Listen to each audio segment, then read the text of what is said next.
Do you have a plan that what you need to plant in your land? Yes. Okay, and what is that? Fruits such as oranges and then mangoes and limes and then you name them. Okay, so like you said that how you need to improve your life, or you could say that how you can be a successful person, and you are having some kind of problems is because some kind of breakdown because of that. You need to understand that first, what is your goal? You said that your goal is to be a successful businessman, and your goal is to be a successful agriculture, and you want to buy a land, sorry, you want to plant a seed or something in your land, and you want to do a lot of things, but you did not did something for that.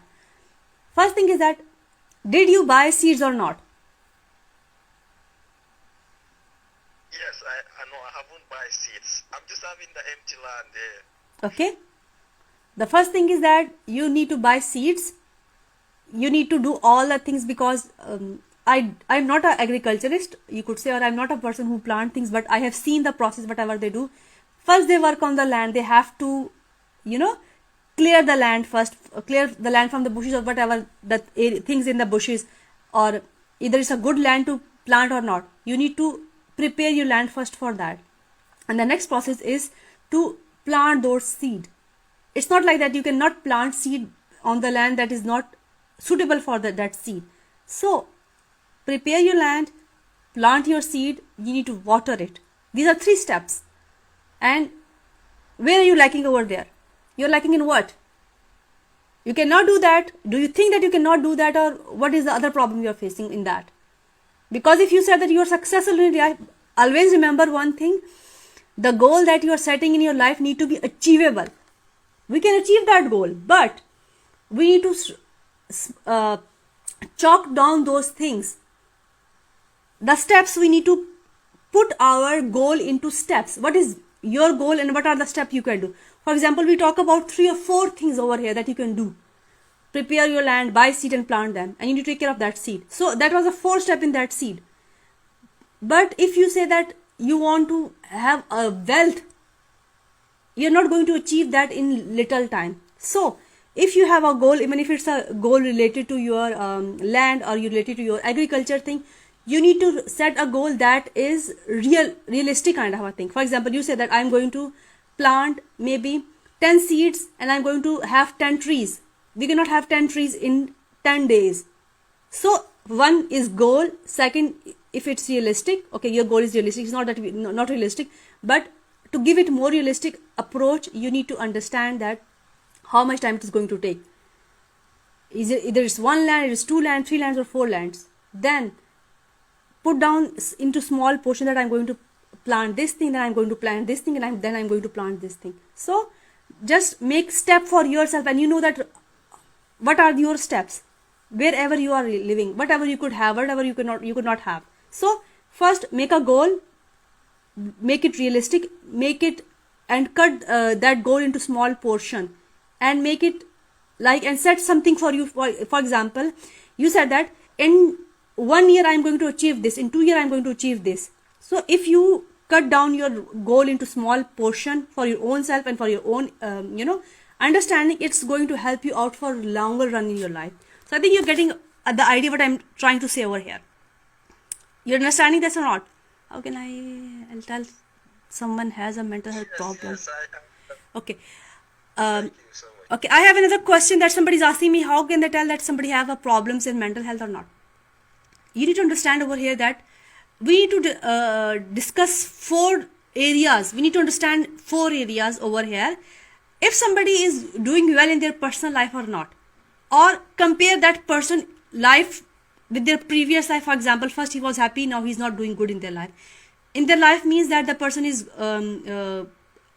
eating well or not, sleeping well or not, his physical health is good or not. So this thing is checked. The person is doing very well in their personal life. If they are not good in their personal life, then it means that person is having some kind of problems in their life, or in their mental health. Second thing is that related to their familial life, with their family. A person is good with their family or not in terms of having good relationship. The person have good relationship with their father, mother. The person have good relationship with their siblings. The person have good relationship with their wife, or if it's a husband, then with the wife, or the wife is with the husband, and with the children also. So if it is good, then it if it's not good, it means that person is having some kind of a problem. It may, some kind of emotional, some kind of problem, psychological problem. Other thing is that the person is going to have good relationship in socialization or not. First the person have friends, now he don't have friends. First he was going to those people, having party, and celebrating different cultural thing. Now he is not doing that. It means that person have problem. Then next step would be look toward that person job. Or if it's a school, the person was good in school, now that person is not good in school. The person was good in academics, now that person is not good in academics. So you need to understand that where that person is going. He was good first, and now he's not good right now. Like he's not performing well in education, and he's not performing well in school, or educational setting, or professional setting, or university setting. It means that that person is going to have some kind of problem. So these are some areas you need to check: that education, personal life, social life, education or occupational life, and occupational life. I already talked about that. So it's like that. We need to understand that person was well, and now he's not well right now. So you can, this is how you can check. So did you get the answer or not? The one who asked me this question. Can I help somebody? What are the method used to approach the person with mental? It depends upon that. You need to be supportive with that person. That person who is suffering, he could have mood swing. You need to support them in any way. Sometimes when they're talking to us, we start giving our suggestion to that person instead of listening to them. So one thing is that start listening to that person. If you can do that, then that is a very good thing for that person. Just start listening to that person. First understand that what is going with that person. What is the problem of that person? Then you can suggest somehow. For example, if somebody say that my problem is that I'm not able to get admission in a school. So what is the problem that why you're not able to get admission in the school? The person said that I don't have money. If you understand the problem, listen to the problem of that person, then you can help out that person. But over here I'm just talking about the person that is a apparent kind of a reason for the depression, anxiety of that person. But sometimes we don't have that reason. Sometimes a person is having issue that is beyond listening. Then you can refer that person to some mental health professional that is going to help them out. Then there are some good materials out there for some coping skill is out there too that can help a lot of people. So if you cannot your things are not working on that person and you cannot help that person professionally, ask them to do something in form of listening to those those people, listening to those coping skill, and read about that problems too. Sometimes we have very good books on a lot of issues that are available online, that are free to you read. So if that person start reading about that problem, then it is going to help that person understand that what is his problem. And over here I am talking about adult. If it is a child, then you need to help that child out, what is going with that person. But there are few things that you cannot do as a professional, and you need to refer that person to that professional. So I think that is going to help that person out. And like I told you, that try to have a community. Find a community. If you don't have a community, then make a community, make a club, make a weekly discussion club, weekly support group, and you just come each other, just collect every week and talk about your problem and give suggestion to each other, and take some physical step for that as well. So I think that is going to help out a lot of people. Okay, is there any other question?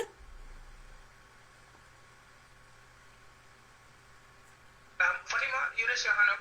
What question do you have? Yes. I don't see her hand up. Yes, Fatma. Oh, yes, Fatma. Just I saw it. Do you have any question?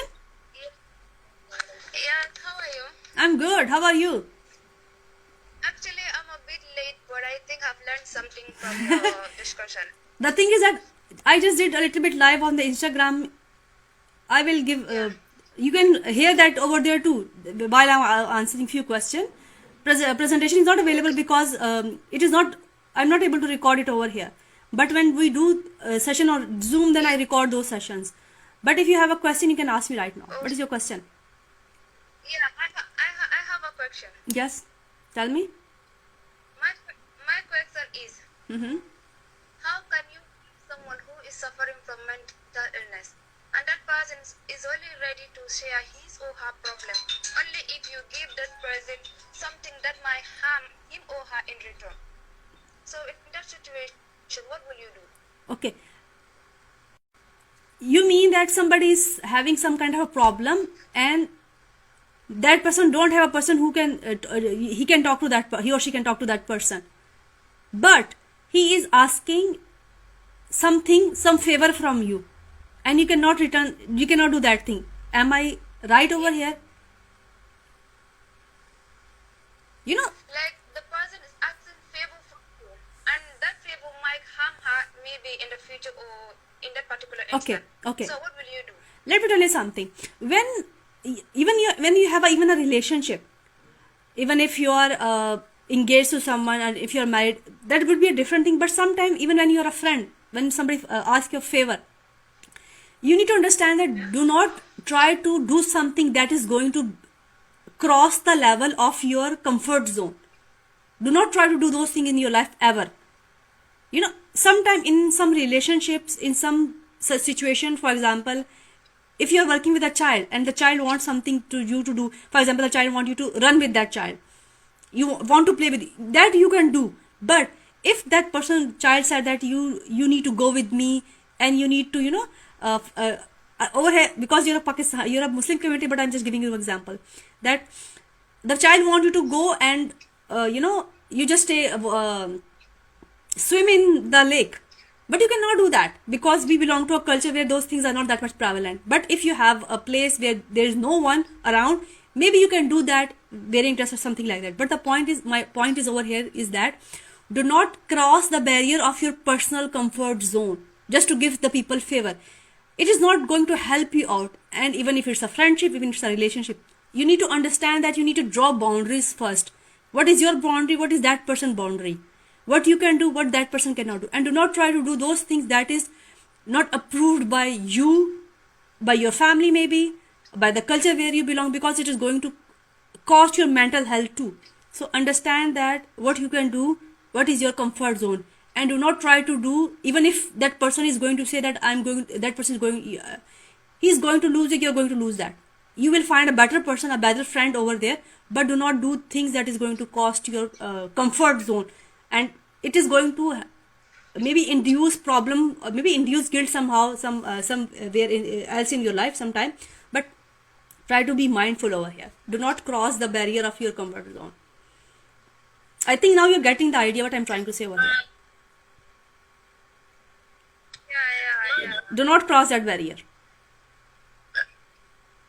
Madam, you made mention of something that is very important, and I think it contributes to things that normally cause our stress or depressions. That's this boundaries that you are talking about. Not many people have boundaries, and you can see people sometimes, because they don't have boundaries, that leads them to be people pleasers. And Yeah. if you always want to please people, you are always gonna stress out yourself, and you're always gonna cross your boundaries because you wanna see that people are happy with you, or they are not upset, or you don't wanna anger anybody. So, what are some boundaries, personal boundaries that you think people cannot cross? What do you think? General ones? Okay. You know what a boundary could be. Even there need to be a boundary between the siblings and between the parents and the children too. You know, sometimes, let me give you an example. If a child don't want to eat something, and you're stressing that child to eat that, it means that parents are crossing the boundary with the children. You know, by stressing them to eat something that a child cannot eat, the child don't want to eat, in that sense of, over here I'm not saying that, you know, for example, a child said that I'm hungry, but he want to eat something, and you have that thing and you can provide the child that thing. But sometimes parents want a child to eat certain things that is the child don't like, for example, and maybe you're poor, that is something as, if you are doing something, then over here you can give that reason to that child that why we are doing that, we don't have other food. Instead of lying, just be real over there, that why you want a child to eat certain thing, that you don't have something in your fridge and things like that. So you're here, over here you are crossing a boundary. But if you want to do, and you're doing you justify your action over that, why I'm giving you something over here. So that is something, but something else. But there could be some boundaries in friends too. For example, your friend asks you to do his homework, or your friend asks you to, okay, maybe homework is something else, but if your friend asks you to mark his attendance and he's not present in the classroom, do not do that. Do not cross that thing, because that person is a liar and you are contributing in his lie. Do not do that. Do not do something that is not according to your moral conduct. That is not something that is beyond your morality. So I think you're getting the idea. Same is true for relationships. For example, if you're engaged to someone and you're getting married, marriage is something else, that is separate thing. But even then, if you don't like something, if there's something that does not make you feel comfortable, for example, somebody's asking you to share picture with that person, do not do that. If somebody's asking you to, let me be realistic over here, because this is what is happening sometimes when somebody's in a relationship, that somebody asks you to have some kind of revealing picture. Do not do that. Do not do that. It is going to get, have a lot of problem for you. So be mindful. Don't do that is beyond your morality, beyond your family rules and regulations. If you are doing that, then that is your personal choice, and are you ready to bear those consequences or not? That is important thing. If you can bear the consequences of those things, then it's your personal choice. But we talk about boundaries, then we need to understand that what is your boundaries. And if you're not uncomfortable in certain things, for example, you don't like people mocking you all the time, you don't like people giving you suggestion, do this, do that, like do this, you should look like that, you should act like that, you should behave like that. So if you are not comfortable with those people, don't go to those people again. So I think I try to clear something over here, and I think you understand that too. Yeah, you're right. And from what you said, it's like boundaries differs from family, friends, work, different places. Yeah, anything that will not let's say jeopardize or undermine or even compromise your moral values or even your societal values can be something that you can call a boundary. And I think it's really important because sometimes people cannot understand or identify their boundaries in certain situations. That way it is it's always personal choice what they want to do, but are you able to bear those consequences or not? That is an important thing. That was your choice to do certain things in your life, to do certain things. But if you can fight with those things, then you can do that. But if you understand that, if you have some goal, then you need to understand that where it is going to take you. You need to be that was your act. Then don't expect the society to understand that thing.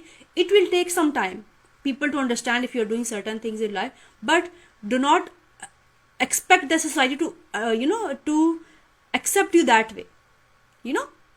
So it's like you're fighting with the society for some what reason. You already knew that it is going to happen, so you need to be mindful of doing something like that. So yeah, thank you so much. it's okay. It's welcome. Thank you very much, Doctor. I think now we have exhausted time.